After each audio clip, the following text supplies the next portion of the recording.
Praise the Lord. আপনারা সবাই কেমন আছেন?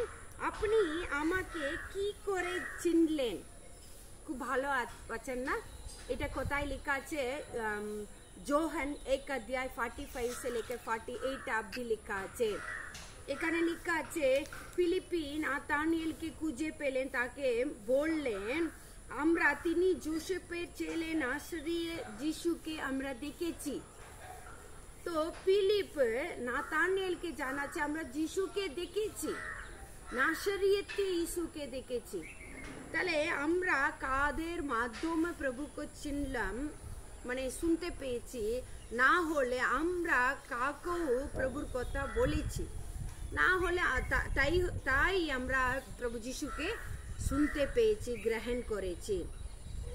दूसरा बात ये है, वो नातानिएल जिज्ञेस করছে, নাতানিয়েল তাকে বললে নাসরত থেকে কি ভালো কিছু আসতে পারে? নাসরত থেকে কিছু ভালো মানে কথা আসতে পারে? ফিলিপ তাকে বললে এসো এবং দেখ। তো এই রকমই এই পৃথিবী আমাদেরকে দেখে বলতে পারে এই ছেলেটা কিছু কাজে নেই, ওই মেয়েটা কিছু কাজের নেই, মানে ফালতু আছে, ওয়েস্ট আছে, এর মধ্যে কিচ্ছু হতে পারে না। যদি পৃথিবী এরকম আমাদেরকে কথা নিয়ে বলে, যদি আপনারা চিন্তা করবেন না, কেন না প্রয়োজন, আমরা প্রভুর প্রয়োজন আছি। আমরা এখানে আমরা দেখছি 47 লেখা আছে যিশু নাতানিয়েলকে নিজের কাছে আসতে দেখে তার সম্বন্ধে বললেন। মানে নাতানিয়েল এর আগে প্রভুকে কখনো জানতো না। ফিলিপ প্রথমবার নাতানিয়েলকে বলছে আমরা যিশুকে দেখেছি, তুই এসো, এসে দেখো। তো এখন কি হচ্ছে, নাতানিয়েলটা আসছে প্রভুকে দেখার জন্য। তখন যিশু তার কোথায়, যিশু নাতানিয়েলকে নিজের কাছে আসতে দেখে তার সম্বন্ধে বললেন, এই দেখো একজন প্রকৃত ইসরায়েলি যার মনে কোনো ছলনা নেই। প্রভুর কাছ থেকে সাক্ষ্য পাচ্ছে নাতানিয়েলটা, কি সাক্ষ্য পাচ্ছে? যার মনে কোনো ছলনা নেই, চলনা নেই। কত ভালো বলছেন না? 47 যোহান 1:47 লেখা আছে। নাতানিয়েল তাকে বললেন কেমন করে আপনি আমাকে চিনলেন?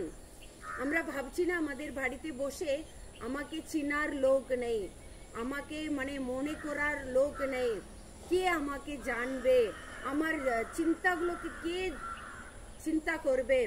আপনারা জিজ্ঞেস করছে না? এখন বলছে নাতানিয়েল তাকে বললেন কেমন করে আপনি আমাকে চিনলেন? যিশু উত্তর দিয়ে তাকে বললেন, ফিলিপ তোমাকে ঢাকবার আগে যখন তুমি সেই ডুমরুর কাছে নিচে ছিল তখন তোমাকে আমি কি দেখেছিলাম।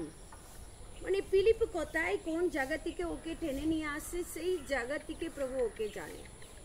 তাহলে আমরাও চিন্তা করব না আমার পরিস্থিতি কেমন। আপনারা জানেন আমার দুঃখটা কত, আমি অপমানটা পেয়েছি, আমার সমস্যাটা কত, এগুলো বলে বসে আছেন না? আমাকে কেউ জানে না, কিন্তু আপনাকে জানার একটা ঈশ্বর আছে, তিনি আপনাদেরকে চিনলেন, বেছে নিয়েছে নিজের জন্য। আপনি এই পৃথিবীর জন্য চিন্তা করবেন না। প্রভু সবকিছু আমাদের কথাগুলোকে নিয়ে জানেন, আমরা কেমন করে আছি, কোথায় রয়েছি, কি কথাগুলো মানে বলছি, সব কিছু প্রভু জানেন। যেমন নাতানিয়েলকে প্রভু চিনলেন, তেমনি আমাদেরকেও চিনার একটা ঈশ্বর আছে। তিনি আপনি ওই ঈশ্বরকে, সেই ঈশ্বরকে আপনি জানলেন, বলবেন প্রভুকে, প্রভু তুমি আমাকে চিনো, আমি তোমার ছেলে, তুমি আমাকে কখনো ছাড়বে না। এইরকম করে কথাগুলো আমরা বলে বলে বলে বলে থাকবো। প্রভু আপনাকে যিশু হিসাবে আপনি প্রভুকে মানবেন, প্রভু ভালো কাজ আপনাদের জন্য করতে পারেন। ফিলিপ তোমাকে ঢাকার আগে থেকে আমি তোমাকে চিনি, আপনি চিন্তা করবেন আমাকে দেখার লোক নেই, আমাকে কেউ চিনে না, এইরকম আপনি কখনো বলবে না। প্রভু যীশু খ্রিস্ট আপনার সঙ্গে আছেন, আপনাদের মধ্যে আছে। God bless you. Thank you.